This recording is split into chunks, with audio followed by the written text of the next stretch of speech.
If you're feeling lonely these days, you're not alone. 2/3 of American adults today struggle with loneliness. That makes, first of all, it makes loneliness the fastest growing epidemic on our planet. Studies found that it can lead to an increased risk of heart disease, stroke, and more. And author, speaker, and loneliness expert Unni Turrettini says that before we fight it, we first have to understand what being lonely means. Loneliness is not necessarily the same thing as being alone. We can feel alone and be perfectly happy. Loneliness does not feel like a choice. But we can make a choice to do things differently. First thing that we can do when we struggle with loneliness is to befriend yourself. And that may sound counterintuitive, but what happens is when someone says they struggle with loneliness, what they're really saying is that I don't believe I'm worthy of love and connection. Each day, ask yourself, how can I love myself more today? If I'm feeling really down and I feel tired, then maybe the way I can love myself more that day is to go for a walk with my dog. You make yourself a nice cup of coffee or a nice cup of tea.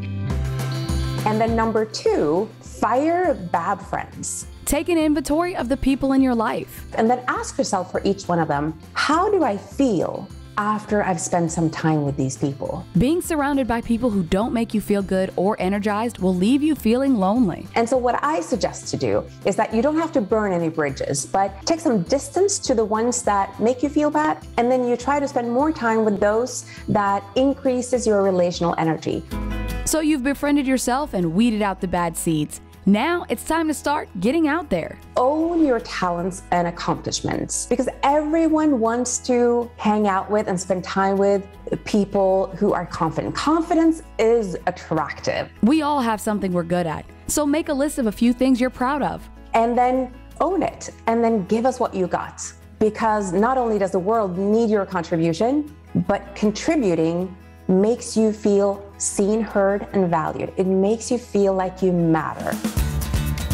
And if it's still a struggle, there's a solution for that. Become an idea machine. And this may sound strange, but what I want you to do is to write down every single day at least 3 ideas. They can be anything from books you want to read, business plans, or even ideas for other people. Not only is this a great way to connect with other people, because you can give them your ideas, you can contact them with, I have an idea for you, or you should read this book or something, but it also takes you out of the pity party in your own head and into a more creative and connected state of mind. We're fighting loneliness on top of the list.